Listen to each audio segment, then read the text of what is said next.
You just realized your business needed to hire someone yesterday. How can you find amazing candidates fast? Easy. Just use Indeed. Stop struggling to get your job post seen on other job sites. With Indeed sponsored jobs, your post jumps to the top of the page for your relevant candidates, so you can reach the people you want faster. According to Indeed data, sponsored jobs posted directly on Indeed have 45% more applications than non-sponsored jobs. Don't wait any longer. Speed up your hiring right now with Indeed. And listeners of this show will get a $75 sponsored job credit to get your jobs more visibility at Indeed.com/kidsandfamily. Just go to Indeed.com/kidsandfamily right now and support our show by saying you heard about Indeed on this podcast. Terms and conditions apply. Hiring? Indeed is all you need. Time is precious, and so are our pets. So time with our pets is extra precious. That's why we started Dutch. Dutch provides 24/7 access to licensed vets with unlimited virtual visits and follow-ups for up to 5 pets. You can message a vet at any time and schedule a video visit the same day. Our vets can even prescribe medication for many ailments, and shipping is always free. With Dutch, you'll get more time with your pets and year-round peace of mind when it comes to their vet care. Disclaimer. This episode features a disclaimer by Chris, as if I wasn't even here. Now, while that's not something you should condone, it's also not something to panic about. Hey everybody, welcome back to Scared All the Time. I'm Chris Cullari. And I'm Ed Voccola. And this week we're talking about something that has creeped me out since the day I learned about it in middle school, the Satanic Panic. Some of our listeners have probably heard of this. Ed, have you heard of the Satanic Panic? I know of it from like movies and stuff. Like I think The Gate has to do with it, which is an awesome movie. And maybe I'm wrong, but like is the Satanic Panic also part of like if you played records backwards, you'd hear the devil or some shit? Yeah, that's certainly part of it, but that's kind of just the tip of the Satanic Panic iceberg. The Satanic Panic was a rash of more than 12,000 cases that occurred over about a 20-year span in America, but really all over the world, that saw a huge uptick in the belief that a secret, powerful cabal of Satanists were doing really terrible things to children in the places that they should be safest, at home, at school, around trusted adults. It didn't matter where you lived, big cities and small towns were both swept up in the idea. And I find the subject particularly fascinating because it touches on so many subjects that interest me on their own: religion, urban legends, paranoia, true crime, human sacrifice, and some of our favorite music. If you've ever heard rumors, like Ed said, about subliminal messages in rock and roll, or pagan symbols in cartoons, or corporate logos designed to hide a satanic meaning, you've seen just the tip of the Satanic Panic iceberg. People went to jail for years, and in some cases are still in jail, based on really not much more than widespread rumors that the devil's minions were corrupting, killing, and sometimes devouring children. But the thing I find scariest about the Satanic Panic is that there's no good option. It either means that a mass hysteria swept this country and sparked a panic that put innocent people in prison, some of them almost to this day, or a powerful satanic cabal is doing unspeakable things to children right under our noses, and there's really nothing we can do to stop them. Yeah, I guess it could be either of those things, which isn't great. Well, let's hope it's not the second one. Ed, are you ready to panic? If you insist. What are we? Scared. When are we? All the time. Join us. Join us. Join us. Now it is time for Scared All the Time. All right, so before Ed and I received the Mark of the Beast, a little housekeeping. Shout out to Katie, one of our listeners, who messaged us after she listened to the Booby Trap Candy episode. Turns out she lives just around the corner from my parents in Hershey, Pennsylvania, where I was recording bits and pieces of that episode from. So very cool to have a hometown listener. And shout out to my mother-in-law, who not only listens to this show, but shared it with some of her friends. Sherry, in your honor, I'm going to try to not swear for 5 minutes. And then we heard from listeners Max and Derek that Thomas Edison was a real jerk. And apparently I was also a jerk for calling him a nice guy. And I have to admit, I called him a nice guy because I don't really know much about Thomas Edison and I don't really have an opinion on him. I'm pretty sure I called him a monster and said that he stole shit from Tesla. So if anything, knowing nothing at all, I come out looking pretty clean in this. I knew he stole stuff from Tesla, but there was a whole bunch of other stuff that Max and Derek told us. No, he sounds like a real piece of shit. And I'm from the birthplace of P.T. Barnum. So I should know a little bit about pieces of shit. Yeah. So he was a real jerk. So I apologize to any of Thomas Edison's victims. Also, crazy huge shout out to Sharon in Maryland, who sent us an email of herself at the birthplace of the Ouija board 7-Eleven that shows the plaque and her at the plaque.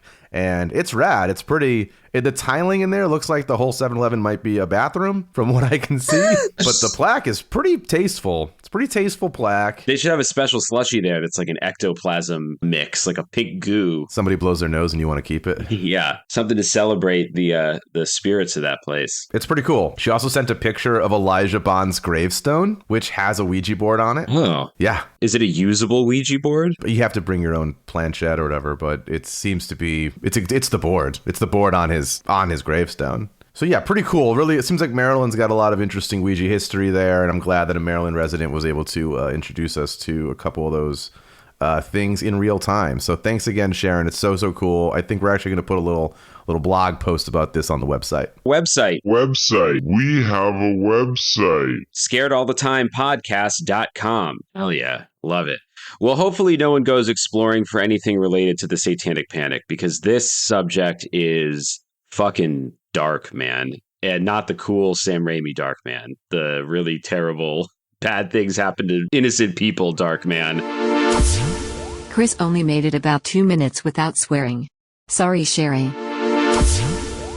Anyway, this subject is massive and it is controversial. So right off the top, I want to lay out a few things for anyone who might be unfamiliar with the topic or cringing at the idea that we're going to even attempt to tackle this one in general. First of all, discussion of the Satanic Panic involves really violent and disgusting things done to often very small children. I did a report on this topic in high school and did not leave out the sensationalized details, which is how I learned that people really don't like hearing them. None of those people who booed have a podcast now, so fuck them. No, but my point is, the gory details are out there on the internet if you're curious, but we're going to avoid discussing some of those details on this episode unless they are directly relevant to the case at hand, because they're just cruel and disgusting and very hard to have a laugh about. So, hold your horses. We got a call here. Yellow. That was great, Chris. No notes. Oh, my thoughts too. I'd say I couldn't have done it better, but let's not kid ourselves. And my thoughts too. Okay, bye. Now, I have a little, I guess not disclaimer, but maybe general thought. We have not been, and probably likely will not be, grizzly for grizzly's sake here at Scared All the Time. No, probably not. Hard cut to everybody turning their podcast off. I came here for the grisliness. Yeah. I don't get grizzly at home. I don't get grizzly at work. I come here for grizzly. I'm sorry. I don't know what to tell you. I want to hang out with my fake friends, Chris and Ed, and hear them talk about all the awful and disgusting things in the universe. We'll be your real friends if you need that. That's true. We are here. Anyway, to that point, discussion of the Satanic Panic involves questions about how, when, and why abuse survivors speak up. To be clear, the debate here is not whether or not victims who speak up should be believed. They should be. The debate is how their claims are investigated and how the investigators are trained, because in many of these cases, they were investigated terribly and trained terribly and did nobody any favors. And then finally, as a note at the top of the show, discussion of the Satanic Panic involves a lot of conspiracy theories. We were going to touch on some of them, but they stretch back as far as theories about secret medieval societies and as far into the present as theories about Pizzagate, QAnon, and Jeffrey Epstein. We literally don't have all day to discuss them because we have to record 2 episodes today. Point of fact, the boys only recorded 1 episode and it was very, very long. So long, that it's going to be split into 2 episodes. Episode 1, the one you are listening to, covers how to define the Satanic Panic, what's scary about it, its origins and culture, the book Michelle remembers, satanic rumors about Fortune 500 companies, and how people who make scary stuff are usually big sweeties. Stay tuned to the end to find out what will be included in part 2.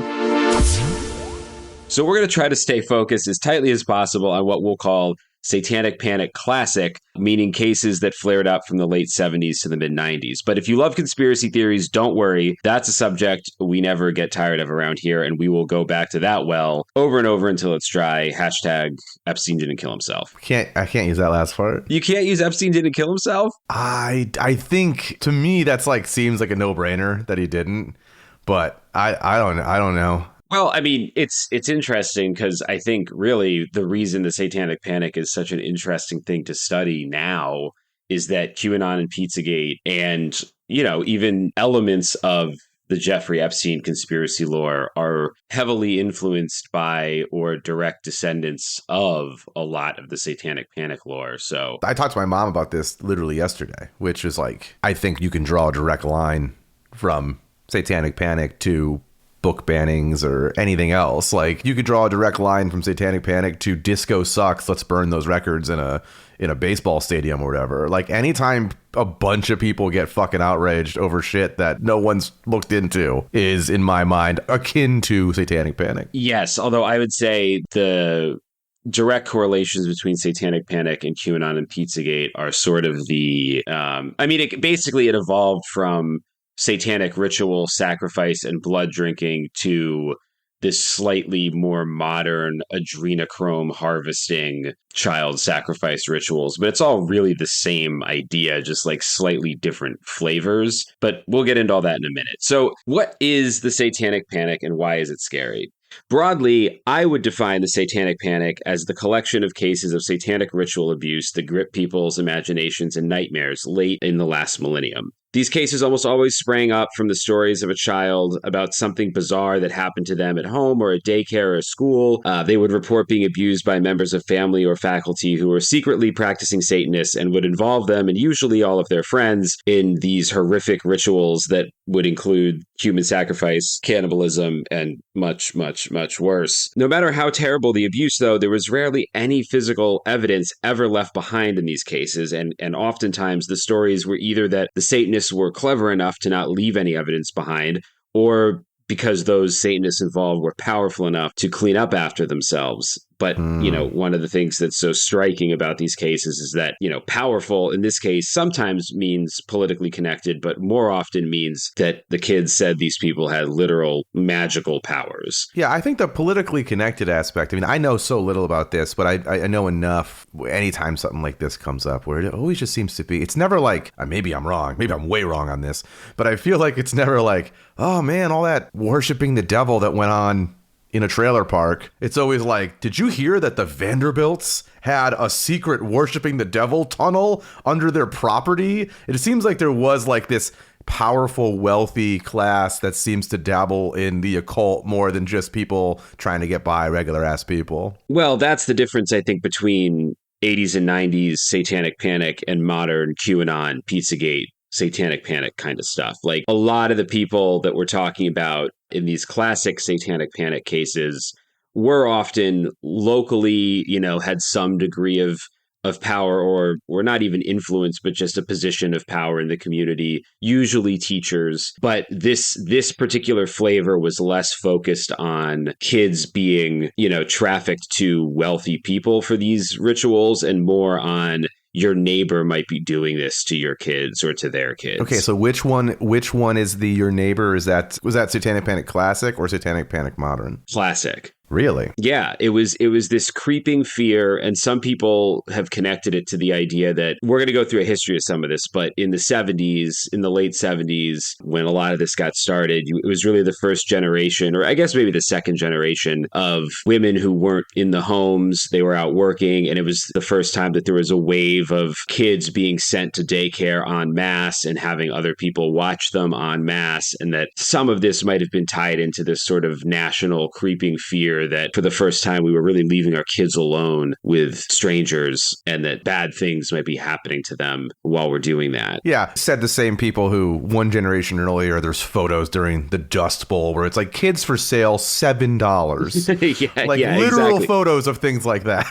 Yeah, I mean, and as usual, a lot of rumors of terrible things happening to kids are often looking in the wrong places. This would have been well before any of the Catholic Church scandals were exposed or any other kind of abuse happening in the home necessarily being discussed. It's always kind of looking outward and looking at the people that you might already be a little bit concerned about, which sometimes presented as these people who ran daycares. In other cases, touch a lot on teenagers and heavy metal and kids who liked AC/DC and Iron Maiden. So yeah, there's a whole spectrum of them. But on its face, this subject is fucking scary because it's fucking scary. Satanic cults and human sacrifice are fucking scary. And I've read way too much about this stuff and had way too many nightmares, where I wake up surrounded by hooded figures, or I'm being burned alive, or having my heart cut out. So it's scary on that level. I mean, I have dreams that aren't great. I mean, everyone knows that. Everyone knows it about me. But I guess they're not. I didn't know how ritualistic your dreams were. I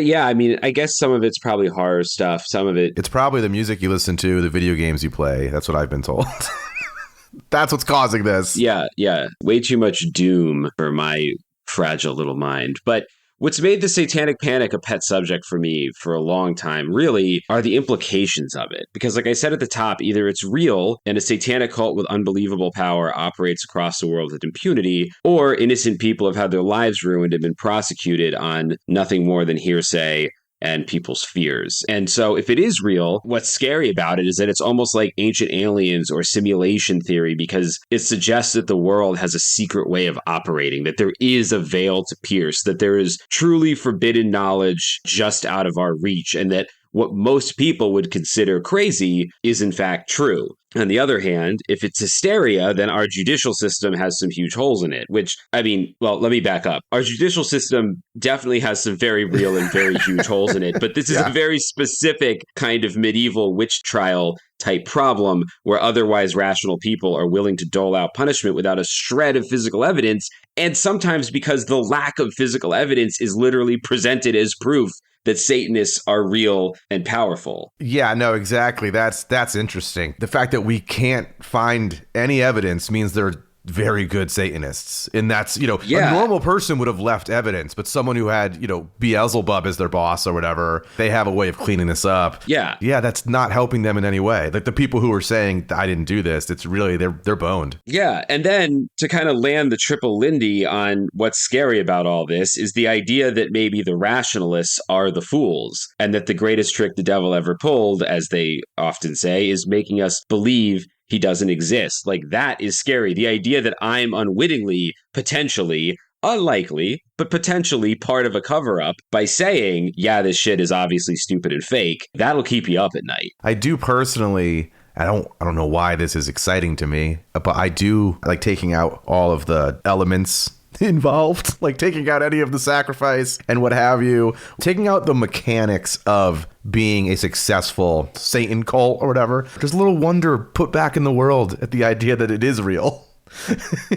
Yeah, like it's exciting in a way that like going to Hogwarts would probably be exciting, but it's like, oh shit, I'm going my everyday, going to work like a regular idiot, but you're saying I could go to Hogwarts, there's magic is real. It's just unfortunately, with Harry Potter magic also comes, I guess, whatever this shit is, which is terrible. Yeah, no, I mean, I agree. I think when we get into some of the more outlandish accusations later, we'll talk about it. But like, I discovered all this stuff in middle school on like forums and message boards. I feel like that's the day where you're like, it seems like you can jump some hurdles, in this here world. If I just get in good with these people, if you had that kind of runway ahead of you in the know, then if you're not a high ranking member of whatever these groups are by now, then it must not exist. No, I was afraid of it. I was raised Catholic. The devil was very real and hell was very real. And even though by middle school, I was kind of not so much a believer anymore, the idea, I guess kind of the same way that people are, we have that death drive. We have that kind of like, you can't look away from a train wreck. There was a really dark appeal to some of these stories that just like sounded every bit as frightening as something that Stephen King would write. But some people supposedly were saying it was real and it was happening maybe in the house next door to mine. But I'm already tying myself in knots. Let's go back to the beginning before my head explodes. We probably will cover at some point exploding head syndrome. I've experienced it. I don't know if Chris has, but just that's, just so people who heard that phrase and thought, are they going to cover that? We might. I have. I'm experiencing it right now. No, I mean, I'm in the traditional medical sense. No, I know. There are cases of all kinds of religious and moral panics that stretch back centuries, but the modern satanic panic gets its start at the end of the 70s. The country was already on edge. We were dealing with gas shortages and a hostage crisis, the fallout of Vietnam, disintegrating faith in institutions, and deindustrialization was really starting to ravage parts of the country. On screen, satanic horror was thriving. We had The Omen and The Exorcist, and serial killers like the Son of Sam and the Zodiac were loading their communications to the police and the public with occult symbols and references. And so I think from a 30,000-foot view, it's pretty easy to see why people were getting freaked out about all this devil stuff at the end of the 1970s. When was Rosemary's Baby? Because Rosemary's Baby, it's a great movie, but it's got the satanic aspect, but it also has my favorite subgenre of movie. And I guess I don't want to give away, you don't want to spoil something that's 60 years old almost. But it also has my favorite subgenre of movie, which is like they're all in on it. Like the town's in on it. Yeah. Which is also one of my greatest fears. That, for me, must do so much for this. Because it's like, not only is it, you see, satanic shit, but then also you see, it's a group of people doing satanic shit and no one knew. Yeah. And so that really drives home this idea. Yeah, Rosemary's Baby was 68. So Rosemary's Baby was before The Omen and before The Exorcist. If anything, then Rosemary's Baby might have really like gotten this into the heads of a lot of people. Yeah. It's in the middle of all this that a book called Michelle Remembers gets published in 1980. This book is truly one of the craziest books I've ever read, fiction or nonfiction. And as with almost every detail of the Satanic Panic, there's enough crazy about this book alone that we could do a whole episode on it. But we'll just kind of touch on just some of the overview stuff here. And if you guys want to hear more, maybe we'll read some selections from it at some point. I don't have my copy with me in Pennsylvania right now, but yeah, we're looking at, some people have asked for some extra content, I guess, like this doesn't take long enough. Some people have asked us for extra stuff. So we're still figuring that out. I don't know if it's exactly that, but we are looking into that. We're not listening to people. We're just a little busy, but we'll do some stuff that people want. We'll figure that out. Yeah, Chris and Ed read bedtime stories. Oh, that's not a terrible idea. We have terrible voices. Maybe kids will be up all night if we did it, but that's not a bad idea. That's the secret. We're going to pair our terrible voices with terrible books, and maybe it'll be entertaining. Oh my gosh. I'm going to stay on this. We're going to do this. Michelle Remembers was co-written by two people, a woman named Michelle Smith, who I'm not entirely sure if that is a pseudonym or not. I poked around the internet trying to see, and everyone just called her Michelle Smith. So I think it might be a pseudonym. No, everybody calls Anne Rice Anne Rice. Is that a real name? I don't know. Is it? I don't know. It was co-written by this woman, Michelle Smith, and her psychiatrist, Lawrence Pazder. Oh, that's great. That's a good pairing. That's what you want to see. That should have been the pairing for Britney Spears' book, maybe, based on everything people are saying on the internet. I haven't read it or anything. I'm just throwing shade for no reason, I guess. Well, this is like if Britney Spears had written her book with one of the guys that fucked her up. Because basically what the book chronicles is Pazder's... Oh, so this is like if a book was written by Brian Wilson and that crazy doctor? Wait, which crazy doctor? Didn't Brian Wilson like famously have a fucked up doctor that like overprescribed him and gave him wacky shit? Oh, probably. I don't know anything about Brian Wilson. Brian Wilson from the Beach Boys, I'm pretty sure, had a fucked up doctor who would keep him all fucked up for his own personal gain. Well, Lawrence Pazder was Michelle Smith's psychiatrist, and she had been seeing him since 1973. The trouble really started after she had a miscarriage in 1976. She told Larry at one point at the end of one of their sessions that she felt like she had something important that she needed to tell him, but she couldn't quite remember what it was.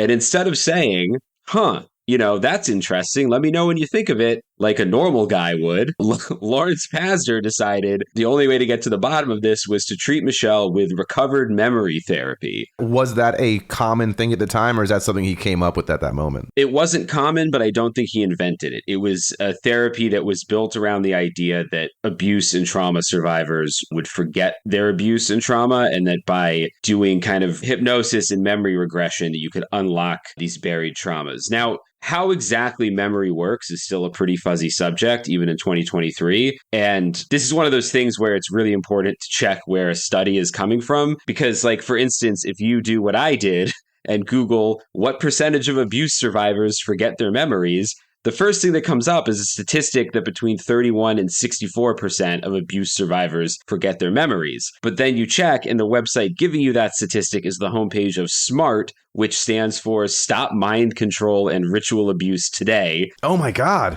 And I'm sure the lovely people at SMART are well-intentioned, but, I suspect they have an agenda. Yeah, I also can't believe that they're that high on the Google results. Yeah. An organization like that. But also, I thought you were going to say that the first thing came from some like alpha brain, better remember drug. No, gorilla brain. Yeah, it's like, wait, that came from a company that says we can help you remember stuff? No, I'm good. Well, what's even crazier though is, and it's interesting you bring this up, it being that high in the Google results. So I just got a Windows laptop and it uses Bing, and Bing I actually quite like as a search engine now that I've been being forced to use it. I love that you don't think you can change that. No. I know I can change it.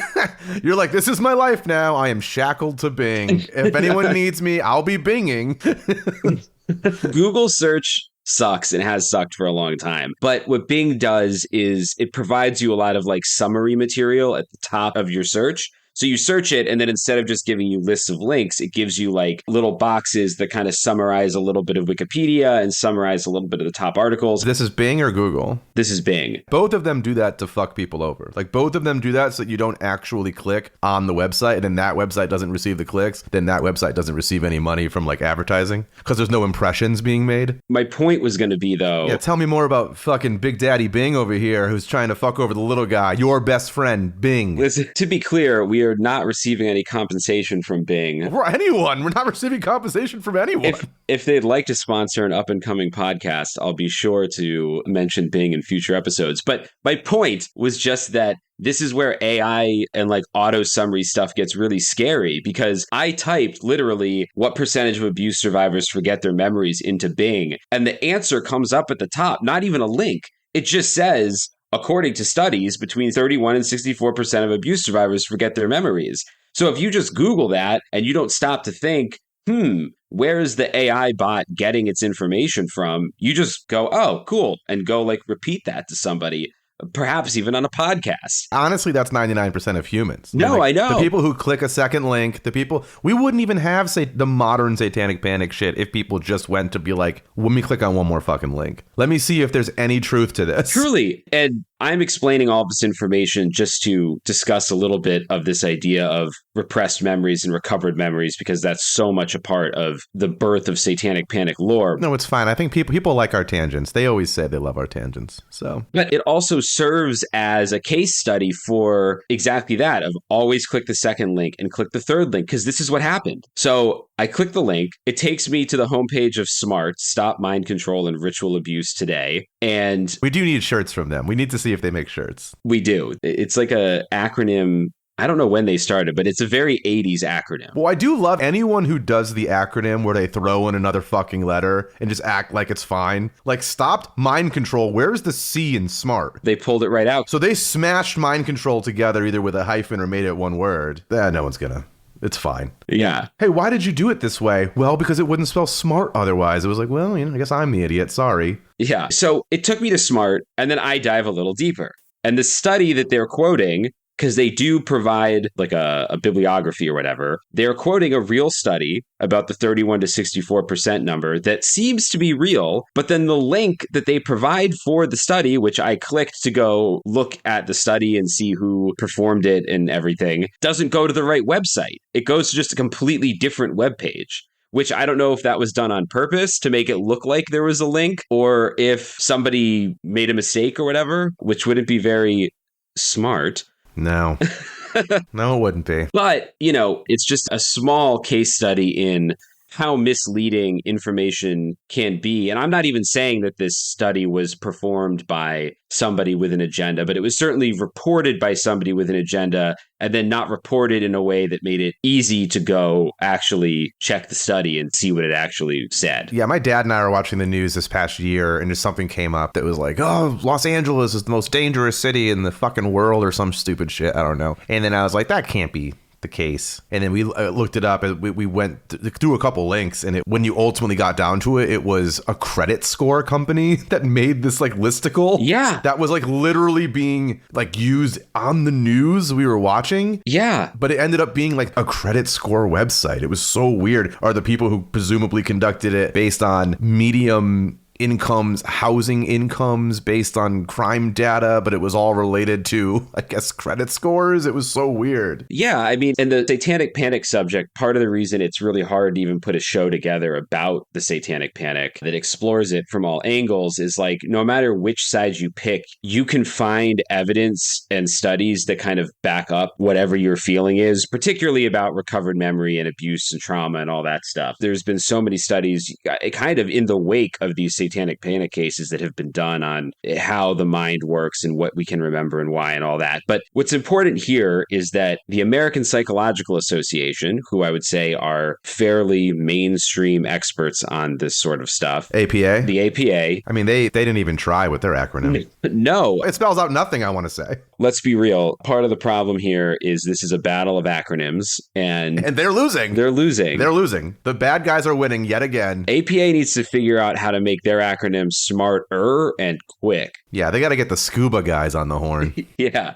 So they say, quote, there is a consensus among memory researchers and clinicians that most people who were sexually abused as children remember all or part of what happened to them, although they may not fully understand or disclose it. Concerning the issue of a recovered versus a pseudo-memory, as in what memory was forgotten and retrieved versus what memory was falsified or made up and then retrieved as a memory, like many questions in science, the final answer is yet to be known. But most leaders in the field agree that although it is a rare occurrence, a memory of early childhood abuse that has been forgotten can be remembered later. However, these leaders also agree that it is possible to construct convincing pseudo-memories for events that never occurred. The mechanisms by which both of these phenomena happen are not well understood, and at this point, here, this will keep you up at night too, it is impossible, without other corroborative evidence, to distinguish a true memory from a false one. I don't love that. I don't love what I'm hearing there. But I also feel like I read once that we store, like where our dreams, like when we remember a dream, presumably that's stored in the same place in our brain where this is now dating me, but where you would remember phone numbers. And so it was like that same recall area, which is very trustworthy because it's like, oh, you know what? It might not have been dreams. It might have been remembering song lyrics. Either way, it's difficult to discern like where things are coming from. 8675309. Yeah, I mean that's the Venn diagram of that scenario. But it is that thing about like if you look at where shit's firing off in the brain, it is things where it's like dreams can be popping off in the same place as like good, real, practical memories, and so it is difficult to decipher. Well, and I've had that happen as an adult, and nothing where I've lived under the impression that like I had another sibling or something. I've had this, but it's always like when I check my bank account, I knew it was a dream. Yeah, the stacks were gone, bro. I'm stackless now, dude. Yeah, I've had weird stuff of like, I remember one time I had a dream that I left my car somewhere, and for the first couple hours of that day, I kept being like, oh, that's right, I gotta go pick up my car from outside of so-and-so's house. And then, like, by the time I had to drive anywhere, I was like, wait, what am I thinking? My car is outside, and I must have just, dreamt that. And so I can imagine in children, there's not only misplacing memories, but there have been studies. There was a study that was done once where researchers were able to fairly consistently implant, quote unquote, the memory of being lost in a mall in children, even though they were never lost in a mall. I was lost at Disney World. It's definitely one of the scarier things that happened to me. Yeah, I got lost. Well, I think I got lost in a Rite Aid once, but maybe that's just an implanted memory. It's hard to say. Oh, shit. You just realized your business needed to hire someone yesterday. How can you find amazing candidates fast? Easy. Just use Indeed. Stop struggling to get your job post seen on other job sites. With Indeed sponsored jobs, your post jumps to the top of the page for your relevant candidates, so you can reach the people you want faster. According to Indeed data, sponsored jobs posted directly on Indeed have 45% more applications than non-sponsored jobs. Don't wait any longer. Speed up your hiring right now with Indeed.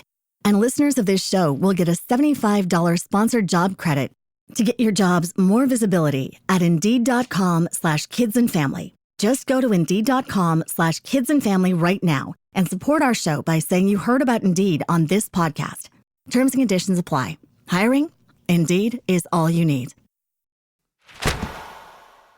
Whatever the case, like wherever science falls on memory, I think lots of people would agree that regressive hypnosis therapy performed by a psychiatrist who was already in or what was quickly becoming a very inappropriate relationship with his patient is probably not the best way to enter into an exploration of this already really questionable subject. But unfortunately for Michel, Canada's bad boy of psychiatry didn't give a shit about any of this. Oh, he's Canadian? Yeah, they're from Victoria, Canada. Come on, Canada. You guys have a history of some of these psychiatrists and psychologists kind of playing fast and loose with this shit. Like, I think they have good people trying to rein this in, but come on, Canada, get your shit together. Yeah. So Lawrence Pazder, over 14 months and 600 hours of treatment, uncovered a sprawling story of Michel's abuse at the hands of the Church of Satan. 600 hours? 600 hours. It's fucking 2 hours, and I'll tell you whatever you need me to say to get out of here. Like,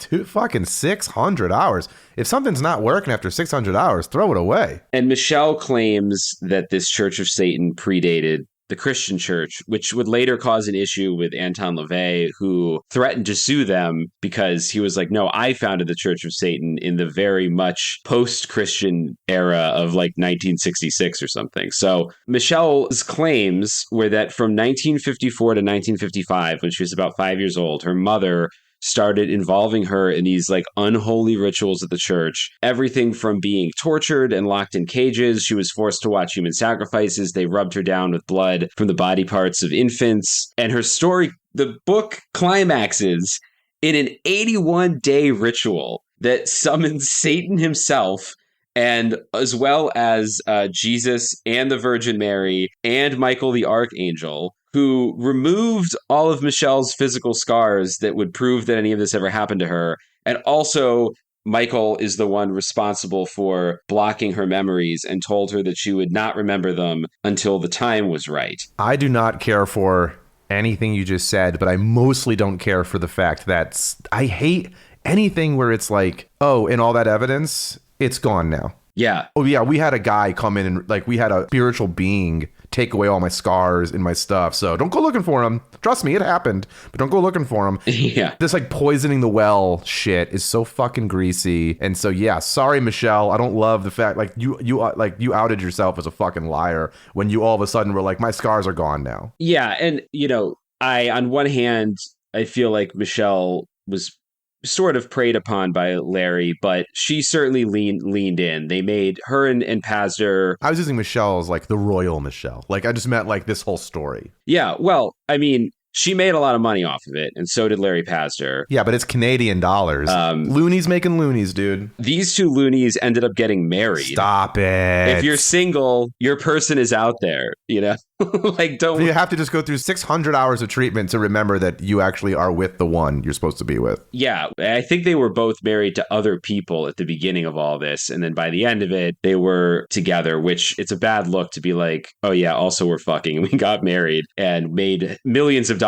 That's in the book, or is after the fact? It's after the fact. Okay, yeah. That's a huge, by the way. So the success of this book lasted the entire decade, really, because by 1989, Michel and Larry ended up on Oprah, where fucking Oprah, and if anyone can dig up this episode of Oprah, I could not. It seemed very much scrubbed from the internet. I found like a 4-minute clip from a different Oprah episode where she talks to a satanic ritual abuse survivor, but the writing about this Oprah episode from 89 at least says that Oprah presented the details of Michel Remembers as fact. Didn't she also, like, what the fuck was that book? That fucking A Million Little Pieces? Is that what it was called? James Frey. Didn't she also have, like, him on, and that story ended up all being bullshit? He was, like, on her book club? It was, but she had him back on to be like, you know, I think she chastised him publicly as part of his like apology tour. Whereas this, you know, who did apologize in the 80s, Geraldo did an episode or two on Satanic Panic. And he did,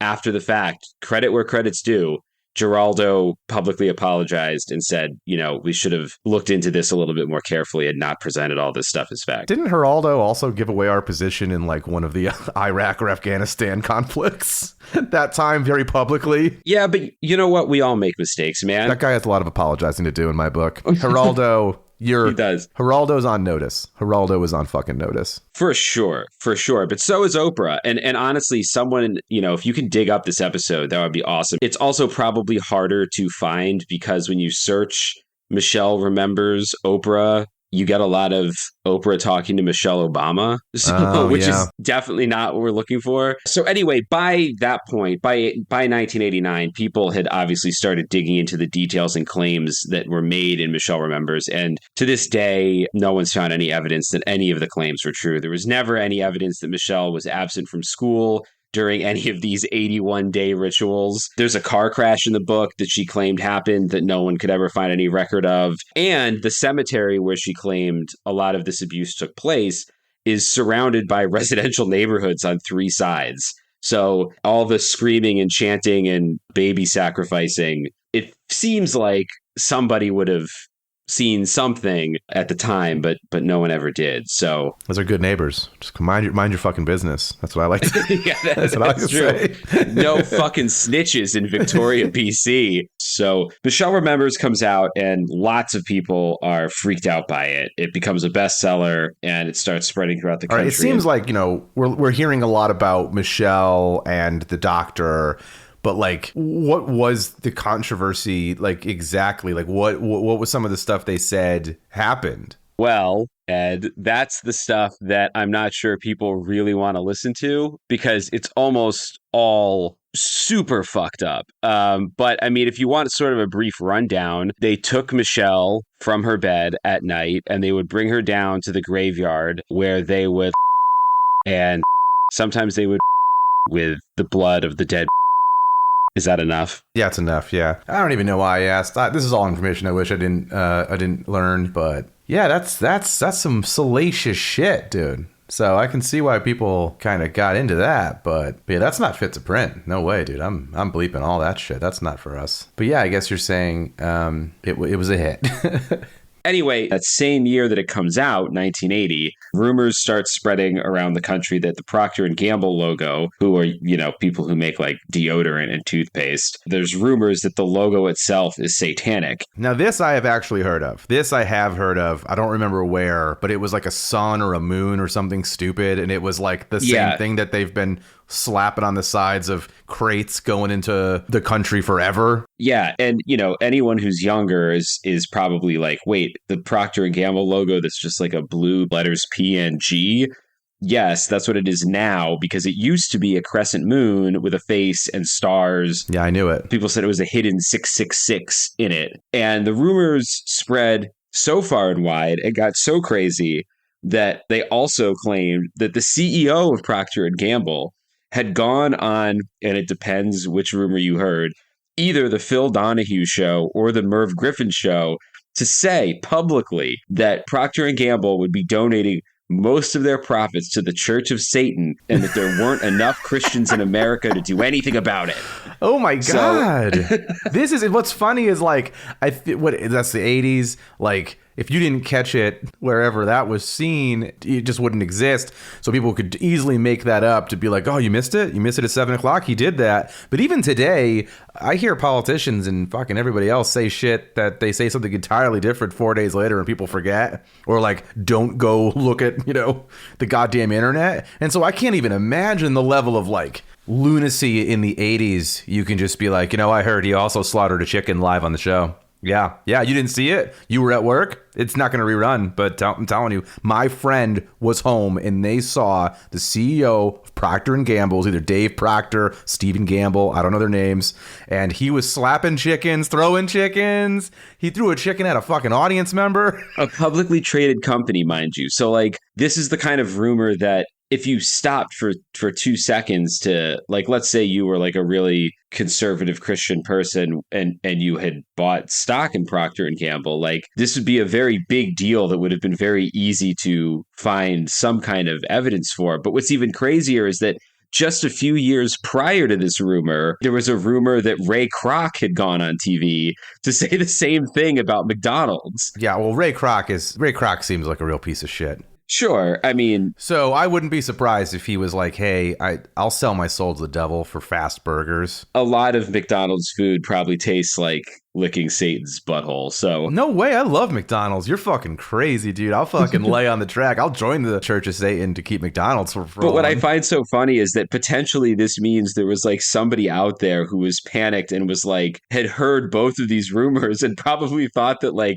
every CEO in America was going on Phil Donahue to be like, my company is giving money to the Church of Satan. It is funny. It's I do imagine that like you said, you mentioned the stock market. There had to probably be some like earnings call at the next quarter that was like, just look, we need to address the rumor about us donating huge amounts of this money to the Church of Satan, and just we want to set the record straight that it's only a small amount we're donating to the Church of Satan. Yeah. Also, you ever notice do you ever like tell someone who somehow doesn't know that there's Bible verses on Chick-fil-A and In-N-Out where like if you turn over your cup, it'll say like John 3:16 or whatever?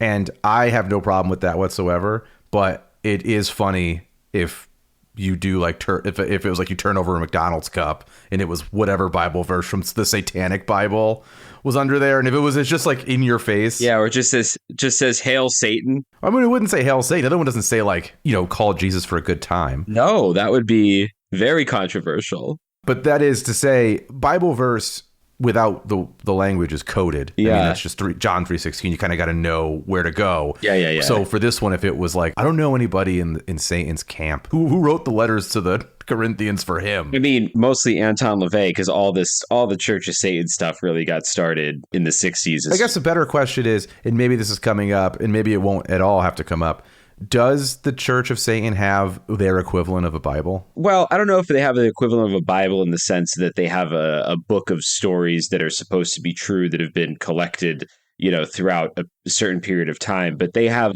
they have their commandments, the do what thou willst kind of stuff. Okay, well, I mean, that's not the same. So I have nothing to go off of for the under the cup stuff. But it also sounds like they got to get their shit together over there in the Church of Satan. Like, get a book, get some shit, get some verses. If you don't have verses, what the fuck are you? Are you even a church? Yeah, I mean, even Scientology managed to get a mythology together. They're not. They have no, shortage of controversy over there at Scientology as well.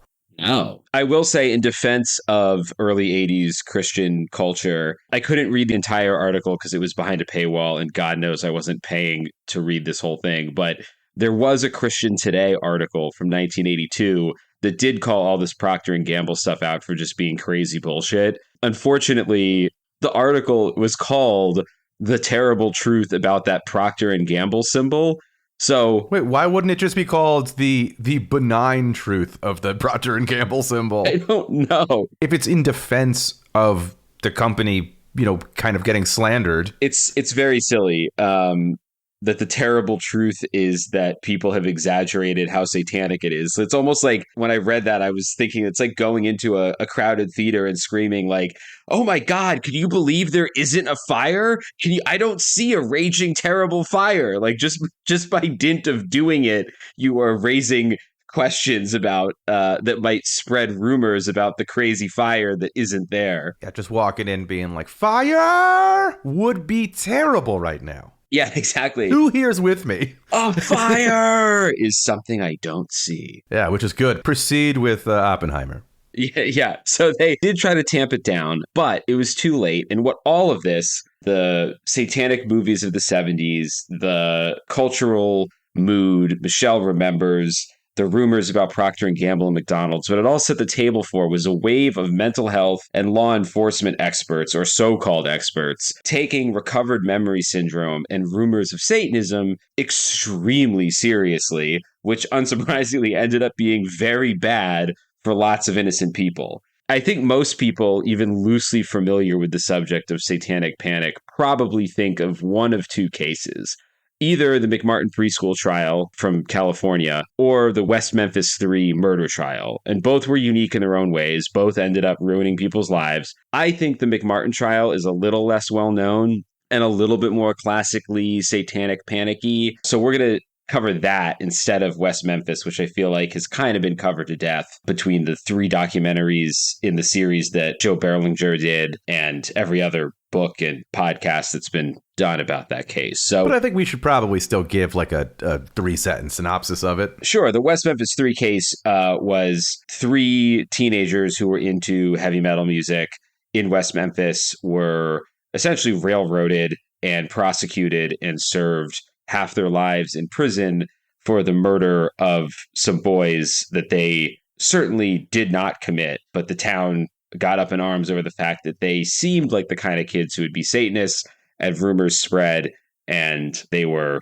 summarily prosecuted and found guilty of these terrible crimes that they didn't commit. They have since been released, and if you haven't heard of the West Memphis 3, it's a really fascinating, really complicated murder mystery that there still aren't any great answers for. But yeah, I feel like there's just a lot out there about it. And there's a lot out there about McMartin as well.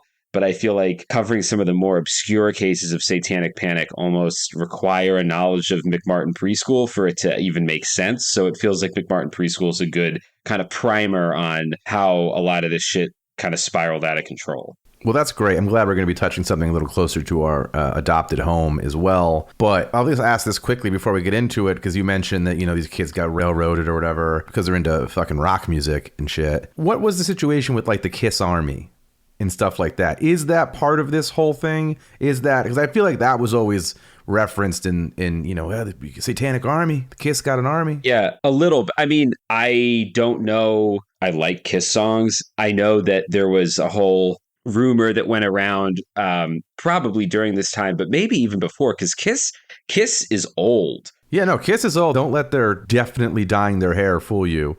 They are old as fuck, those guys. Yeah, I mean, they're old, and I know at one point they were rumored that Kiss stood for Knights in Satan's Service. Which is what I'm referencing. Yeah, I don't know if the band started that or if someone else started that. I think they certainly embraced it at a certain point. But what's so funny to me about Kiss is that, like, Paul Stanley, and is he the more vocal one of the whole crew? Like, they are very open about, we just wanted to write dumb rock music that made money. I would bet all the money I don't have that 99.99% of this shit, whether it's Alice Cooper or them or anyone else, it's just like, we were making stupid songs. Like, there's nothing here. Yeah, I mean, honestly, I feel like, you know, every generation has their scary musical artist or artists. And I think especially when you look back at it, like Alice Cooper and Kiss and Rob Zombie are all they're such goofballs. They're so self-aware. Ozzy Osbourne even, like, I don't think he ever really thought of himself as like a dark, scary guy. It was part of the act. Theater. They're literally theater. Yeah. Meatloaf, what have you. It's literally theater. Meatloaf. And then Kiss kind of famously did a comic book with Marvel in the late 70s where like they each like put their blood in the dye that was going to be used to print all the comics. Like they clearly were goofballs who knew like this is theater. This is dumb. The most controversial artist, I feel like, of the present day is Lil Nas X, because he does the exact same stuff. Like, that kid is so smart. He knows his history. He made the Nike blood shoes that supposedly have his blood in like the, you know, the air pocket. And he did like a satanic music video to tweak people on purpose. But it worked. I mean, people all over the country have been, you know, pissed off about it. Yeah, pissed off about it. But I feel like he's really a student of the game, so to speak, and like knows exactly what he's doing. But in a way that also, I think, makes him feel less dangerous, because it is sort of a wink and a nod to stuff that used to be dangerous. Like, I think the closest we probably had to that real era of like, watch out, like hide your kids, hide your wife, was the early Odd Future, when they were still Odd Future Wolfgang Kill Them All with Tyler the Creator and Earl Sweatshirt and those guys. Like, the videos and the music that they were making was like pretty genuinely upsetting and disturbing. And they said really horrible things that I think have haunted at least Tyler for a long time. It never reached the level of the Satanic Panic, though. Nobody was trying to burn their records or anything. And those guys really felt dangerous. Like, they felt like they were maybe real bad kids. Who's bought an album since they've been popular? I don't know how you burn your digital download of Tyler the Creator, but he might be just before Like, I don't know a lot of these people you're talking about, but I know Tyler, the Creator, probably from skate shops on Fairfax or whatever. But he is either just before or definitely maybe part of that generation of people who do like McDonald's collaborations. Mm-hmm. Did he do like a McDonald's collab burger or whatever? I don't. Because that's like, these are the scariest men I've ever heard of. And they're also he was scary. Now he's about as mainstream as you can get. I don't know if he did a McDonald's burger, but you know who did? Oh, this is good. You know who did? Travis Scott, I'm pretty sure did. And Travis Scott, here we bring it full circle. Travis Scott was accused of Satanism when the Astroworld Festival disaster happened, where a bunch of people in the crowd got crushed to death. Mm-hmm. And there was a brief little flare up on the internet that was some sort of like a demonic ritual that he had performed publicly as like a sacrifice to Satan. But I guess that makes sense, right? Because McDonald's, the CEO, was giving money, according to several unverified claims, to the Church of Satan. So yeah, I guess this is all starting to track for me. Maybe that's what's still going on here. I got to look at everyone who's done a McDonald's collab through Satanist colored glasses or whatever. Yeah, but almost anyone since them, I feel like, has been approaching it with a very kind of silly, it's all theater kind of thing. Or even like Sam Smith, when he came out as non-binary and started kind of like riling people up with that song Body Shop and the video for Body Shop. I did a search. Sam Smith McDonald's. Doesn't look like he's done a collab, but the first article that comes up is Sam Smith obsessed with McDonald's. Oh. So, my God. Almost everybody we've mentioned has had McDonald's ties. Okay, Sam Smith is obsessed with McDonald's. It's a 404 not found. Oh, fuck. Man, oh man. Shit's getting too real, honestly. Too real. Listeners, if Ed and I quote unquote commit suicide by the end of next week, you'll know exactly why. They don't want part 2 of this episode coming out. Look, I don't want to make the target any bigger on our backs here, but I think we're only like a Doja Cat McDonald's collaboration away from really blowing this wide open. Because she had that terrifying, I don't know, I thought it was rad. But I think she had that kind of terrifying music video for that song Demons that blew up the news cycle for a bit, with that thing they do where it's like, we heard this upsets people, so let us show it on repeat to more people than probably would have ever seen it otherwise. Yeah, exactly. But, that's how I discovered it. I discovered it on the news, but I was not upset. I thought it was cool. But yeah, just enough satanic imagery to get people upset again. It upsets middle Americans. Yeah, my favorite scared all time listeners, middle Americans. Go on. But I think to anyone who listens to music at all, it's pretty clear that it's all kind of like, man, isn't it cool that this is upsetting people? So, I don't think there's anything really scary. We're too meta. We all know too much about the way all this stuff works. Yeah, I think I speak for Scared all the time that we don't get terribly excited at the idea of like, how cool is it that we're upsetting everybody? But I do think that we absolutely objectively look at things as in like, that's what they're doing, and that's sometimes very funny, or sometimes kind of amazing. I don't think it's the goal I've ever, in any of the art I've worked on, reached out to achieve and achieved, but I absolutely can look at stuff and go, I see what this is. Like, I see this as art. And it's annoying to me when people lose their fucking minds over crap about how like they just can't see it for the joke that it is, or can't see it for the art that it is, and that it's not necessarily directed at anything or anyone, but the people making it do get excited, then people get pissed. Oh yeah, I mean, as a horror writer, I like upsetting people to a certain extent. I, at least through my art, like on a person to person basis, I never really want to upset anyone. Man, do you know how many people I have met from that world, from your terrible world, where I like just the most pleasant people, like everything. Yeah. I have met people who have made movies that, and you have too, usually together, where it's like, geez Louise, that movie, that's a very upsetting. You must be a lunatic. And they're just Fred fucking Rogers. They're just the sweetest people. Yeah. Who are like, oh, hi, thanks so much. I really appreciate you watching it. Yeah, no, it was weird. It wasn't as scary on set because, we knew what we were making. Yeah. No, for sure. I mean, I think that's a really common thread throughout the horror world. And, it certainly raises an interesting conversation about the death of the artist and like, at what point is it no longer your responsibility for how audiences interpret the work that you're putting out there, et cetera, et cetera. But that's kind of a whole other conversation. Yeah, that was a huge aside I caused on music. I apologize. I know we're touching on music in the next episode too, so that's on me. So to try to keep this train somewhat on the highway to hell, to mix a metaphor, the McMartin preschool case is not only one of the country's most famous Satanic Panic cases, it's also one of the longest, craziest, and most expensive court cases in American history. And that's exactly what we're going to be talking about next week in part 2 of our dive into the fiery pits of Satanic Panic hell. It only gets wilder from here, so make sure to come back next Thursday to hear about what did and did not go down, both above, below, and in possibly the toilets of Manhattan Beach, California. Plus, Ed and I are going to take a look at an actual police training document that explores signs of Satanism in your children and community so you can see exactly how this sort of nonsense spread from town to town. And we'll discuss how all of this ties into the writing of one of the best pop rock songs of the century, if you ask me, Teenage Dirtbag by Wheatus. We'll see you next week. Stay scared.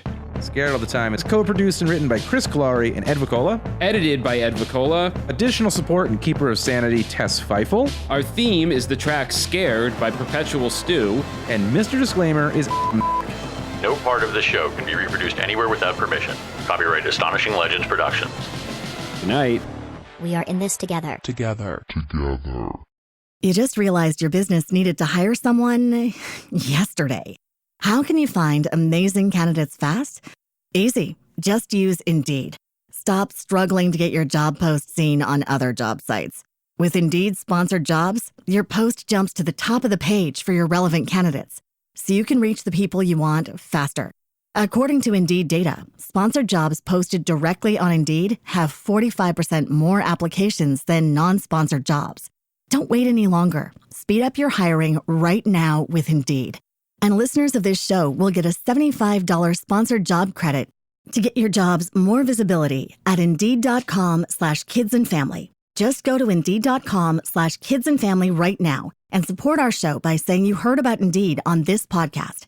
Terms and conditions apply. Hiring? Indeed is all you need.